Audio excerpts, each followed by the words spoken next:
কি নাম তোমার? দেওয়ান মামুনদাদ খান। আচ্ছা, তুমি ইশাকার কততম বংশধর? তুলো। আমার নাম দেওয়ান জামাল দাদ খা, আমি ওনার 15তম বংশধর। মাশাআল্লাহ। রাজার বংশধর থাকে রাজপ্রাসাদে, ভাবছেন তো বিশাল ব্যাপার। যেহেতু রাজার বংশধর থাকে ও রাজপ্রাসাদে, আসলে বাস্তবতা ভিন্ন। বংশটা ঠিকই রাজার আছে, কিন্তু তাদের জীবনযাপন একদমই দরিদ্র প্রজাদের মতো। বন্ধুরা, বলছিলাম সেই ইশাখার কথা, যে কিনা বাংলার 12 বইয়েদের প্রধান ছিলেন। মোগল আমলে আকবরের মাথা ব্যথার কারণ হয়ে দাঁড়িয়েছিলেন ইশাখা। আকবরের শাসনামলে সমগ্র ভারতবর্ষকেই যখন মোগল কর্তৃত্ব করেছিল, তখন বাংলাকে একমাত্র আয়ত্তে আনতে পারেনি বাদশাহ আকবর। বাংলার একাংশ বীরের বেশে দাপিয়ে রাজত্ব করে এসেছিল তিনি ইশাখা। বন্ধুরা, সেই ইশাখার বংশব্রত আজও আমাদের মাঝে আছে। তারা কিভাবে দিন কাটাচ্ছে সেইগুলোই এই ভিডিওর মাঝে ধরার চেষ্টা করব। 400 বছর আগেও এই দুর্গে বাজত যুদ্ধের ঢোল। আজ এখানে নীরবতা। জঙ্গলবাড়ির দুর্গের এই ভবনটি ছিল ইশাখার অন্দরমহল। ছোট বড় 22টি বরগনার শাসক ছিলেন তিনি জীবনের বিশাল এক অংশ এইখানেই কাটিয়েছেন। এক সময় এই জঙ্গলবাড়ি দুর্গ ছিল বাংলার গৌরবের প্রতীক। এখান থেকেই বাংলার স্বাধীনতার মশাল জ্বালিয়েছিলেন এক বীর, তিনি হচ্ছেন ইশাখা। কিন্তু সময়ের স্রোতে হারিয়ে গেছে সেই গৌরব। ভাঙা দেয়ালগুলো যেন এখন ফিস ফিস করে বলে যায়, আমরা এক সময় ছিলাম বাংলার প্রতিরোধের প্রতীক। আমার নাম দেওয়ান জামাল দাদ খা, 15তম বংশধর। মাশাআল্লাহ। নামের অস্তিত্বটা নিয়েই যেন আজও এখনো বেঁচে আছে তারা। শুধু নামটাই আছে, সবকিছু আজ বিলুপ্ত প্রায়। বাংলার ইতিহাসের এক অমর নাম ইশাখা। 1529 সালে বিক্রমপুর অঞ্চলে জন্ম নেওয়া এই মানুষটির ছিলেন 12 ভূঁইয়াদের অন্যতম নেতা। তার পূর্বপুরুষ আফগান বংশোদ্ভূত হলেও তিনি জন্মেছিলেন বাংলার মাটিতে, আর তাই তার রক্তে মিশেছিল এই দেশের প্রতি গভীর ভালোবাসা। ইশাখা মোগল শাসনের অধীনতা স্বীকার করেননি। তিনি বিশ্বাস করতেন বাংলার স্বাধীন থাকবে, এই মাটির মানুষ নিজেরাই নিজের ভাগ নির্ধারণ করতে পারে।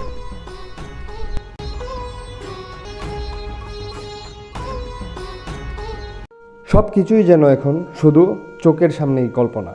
প্রাসাদটি অযত্নে অবহেলায় আজ একটি আস্ত ধ্বংসস্তূপে পরিণত হয়ে গিয়েছে। কিন্তু আজ সেই দুর্গের দেয়ালগুলো যেন নীরব সাক্ষী হয়ে আছে হারিয়ে যাওয়া ইতিহাস আর এক সময় বীর বংশের দুঃখের কাহিনী।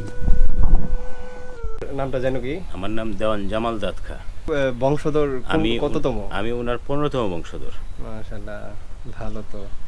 আসলে ইশাখার বংশধর বিষয়টা আসলে মানে আপনাদের কেমন লাগে, অনুভূতি কেমন? আমার এটাই গর্ববোধ মনে হয়, যে কারণ আমি একজন এই ভারত উপমহাদেশের একজন 12 ভূঁইয়াদের প্রধান ইশাখা মসনদে আলার বংশধর হিসাবে পরিচয় দিতে পারি, এটা যেন আমার বিরাট একটা গর্ব হয়। তবে ওনার বংশধর হিসাবে আজকে আমরা খুবই নির্যাতিত নিপীড়িত। ওনার জন্য আমরা ওনার বংশধর হিসাবে কিছুই করতে পারি না, বা এই বাংলাদেশ সরকার জানে ইশাখা কি জিনিস ছিলেন। বাংলাদেশ সরকার বলতে কি প্রত্যেকটা মানুষই জানে মানে যে ইশাখা জানা অন্তত দরকার, সে করে কি গিয়েছে এই বাংলার জন্য। এই বাংলার জন্য এই মুঘলদের হাত থেকে, অত্যাচারদের হাত থেকে ইশাখা অনেক কিছু করে এই দেশ স্বাধীন করে নিয়ে আসছিলেন। অথচ দেখেন, ইশাখার নামটা আছে ঠিকই আছে, তবে খুবই এখন নাজুক অবস্থায় আছে। বিভিন্ন প্রতিষ্ঠান, বিভিন্ন ওদের ইশাখার নাম মানুষ চলতেছে, বিভিন্ন প্রতিষ্ঠান করে চলতেছে। অথচ দেখেন, ইশাখার দ্বিতীয় রাজধানী আজকে জঙ্গলবাড়ি, হ্যাঁ, শ্মশানে পরিণত হয়ে গেছে। আসলে যেটা আসলে দেখলাম ধ্বংসস্তূপে পরিণত হয়েছে। কোনো অনেক ইয়ে নাই। পর্যটকরা আইসা হতাশ হয়ে যায় যে এখন এত বড় একটা বীর পুরুষের বা এই দেশের জন্য অনেক কিছু করেছে, আজকে ওনার বাড়িটা নাজুক অবস্থায় আছে। এই কিছুদিন হয় 2006 সালে প্রত্নতত্ত্ব অধিদপ্তরের মধ্যে একটা স্যাংশন হয়েছে, হওয়ার পরে এটা একটা পর্যটনের জন্য ইশাকার ঐতিহ্য সংরক্ষণ করবে, একটা পর্যটন করবে। এই 2006 থেকে এটা 25, এর ভিতরে এই আংশিক এই দরবার হলটা একটু সংস্কার হয়েছে। ভিতর বাড়িটা এখনো পরিত্যক্ত অবস্থায় আছে। এই ভিতর বাড়িটা ওনার অন্দরমহল যেটা ছিল, জি এখানে আমরা কোনো রকম 1-2টা রুম সংস্কার করে আমরা ওনার বংশধর হিসাবে এখানে রাত্র যাপন করি। আর ওনার সয় সম্পত্তি বিভিন্ন লোকজন বিভিন্নভাবে নামে বেনামে জালিয়াতি কাগজ করে ওনাদের নামে করে নিছেন। আর ইশাকার এই দরবার হলের সামনে একটা বিশাল পরিখা, যে পরিখাতে নরসিংদা নদীর সাথে সংযোগ ছিল, এই নদীর সাথে সংযোগ ছিল, এই নদী দেয়া এই পরিখার ভিতরে উনি প্রবেশ করতেন। আজকে এই পরিখাটা বিভিন্ন লোকজন হাতে বুক দখল করতেছে, করে ওনারা বিলাসবহুলভাবে চলতেছে। আর এই দরবার হলের সামনে একটি জঙ্গলবাড়ি উচ্চ বিদ্যালয় প্রতিষ্ঠান হয়েছে, অথচ দেখেন ওনার কোনো নাম নাই স্কুলটার মধ্যে, জঙ্গলবাড়ি নামে স্কুলটা হয়েছে। বা অথচ ওনার এই সম্পত্তির উপরে, ওনার এই রাজধানীর উপরে একটা এই প্রতিষ্ঠান হয়েছে, অথচ ওনার একটা ছবিও নাই স্কুলটার ভিতরে। দুঃখের বিষয়, আমরা ইশাকার বংশধর হিসাবে আমরা খুবই মানে নির্যাতিত নিপীড়িতের মধ্যে আছি। কেন আমরা তো কাউকে কোনো ডিস্টার্ব করি না, আমরা শুনে খুবই খারাপ লাগতেছে। আমরা তো কেউ কোনো ধরনের এই ইয়াও করি না। ইশাকার নামটা দিলে কি ক্ষতি হবে? আসলে আমি মনে করি ওনার জায়গায় হয়েছে, আমি মনে করি জায়গায় হয়েছে, অথচ ওনার আমার জ্ঞান দৃষ্টিতে আমি মনে করি ইশাকার নামটা দিলে হয়তো আরো অনেক ভালো হতো, অনেক কিছু হতে পারে ইশাকার নামে। তে আমি আজকে এই ইউটিউবার যিনি, ওনার ইউটিউবে আমি বলতে চাই যে বাংলাদেশ প্রধান উপদেষ্টা মহোদয় যিনি আছেন, ওনার সুদৃষ্টি আমি করছি যে আমি ইশাকার প্রণতম বংশধর হিসাবে বা এই কিশোরগঞ্জ জেলার অধীনে যারা আছেন, কিশোরগঞ্জ জেলাবাসী, ওনাদের পক্ষ থেকে ইশাকার ঐতিহ্য সংরক্ষণ করেন বা ইশাকার যে স্মৃতিচিহ্ন যতটুকু আছে এটাকে আপনারা যদি দ্রুতভাবে এটা সংস্কার করেন।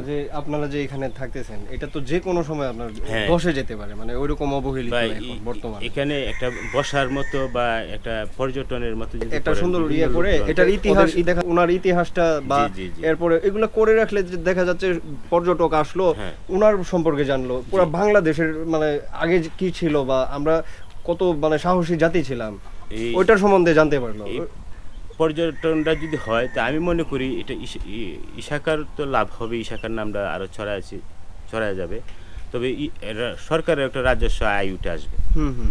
তা আমি বিনীতভাবে অনুরোধ করব এই ইশাকার বংশধর হিসাবে যদি এই পর্যটনটা দ্রুত গতিতে একটা বরাদ্দ দিয়া একটা কিছু করা হয়, বাউন্ডারি দিয়া, তা আমি মনে করি অনেক দূর দূরান্ত থেকে এই পর্যটকরা এসে আশ্বস্ত হবে বা একটা বিশ্রাম নেওয়ার একটা ব্যবস্থা হবে। অথচ দেখেন ইশাকার বাড়িতে আসতে যে রাস্তাটা অবহেলিত, আসলেই গাড়ি নিয়ে ঢোকার মতো কোনো ব্যবস্থা নাই।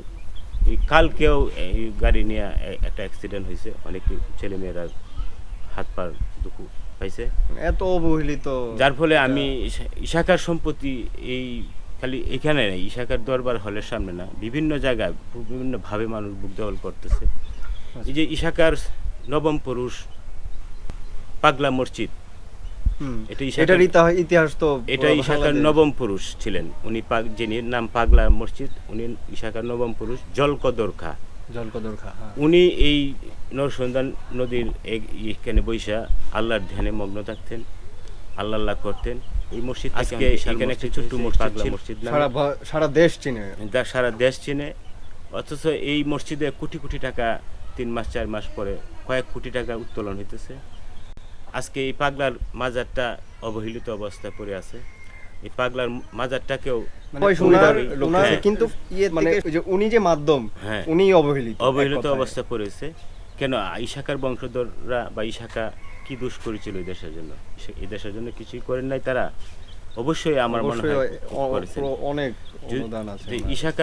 ইশাকার জন্য আমি পুরা দেশবাসীর কাছে বা বাংলাদেশ যে প্রধান উপদেষ্টা আছে ওনার কাছে বিনীতভাবে অনুরোধ জানাবো যে আপনারা যদি একটু সুদৃষ্টি দেন, আমার মনে হয় এই ইশাকার ঐতিহ্যটা সংরক্ষণ টিকে থাকবে, পরবর্তী প্রজন্মে জানতে পারবে যে ইশাকার ঐতিহ্য, ইশাকার দ্বিতীয় রাজধানী এখানে ছিল, আরও পর্যটকরা আসবে যাবে। এটাই আমার আশা। কত বড় একজন বীরের বাড়ি ছিল, অথচ এটা এখন ধ্বংসবশেষ আর কি, এছাড়া আর কিছুই না। মানে এটা দেখে খুবই খারাপ লাগে। অথচ ওনার বাড়ির পাশেই যে এই যে এই রাস্তাটা, এটা একদমই মানে ভাঙা বললে চলে, খারাপ একদম। মানে এত অবহেলিত উনি, এত বড় একজন বীর, বাংলার 12 ভূঁইয়ার প্রধান, এটাও ভাবা যায়, তাও এত অবহেলিত একজন বর্তমানে আর কি। এটা দেখে আসলেই খুব খারাপ লাগে। কি নাম তোমার? তাজিম। পুরা নাম বলো। দেওয়ান মামুন দাদ খান।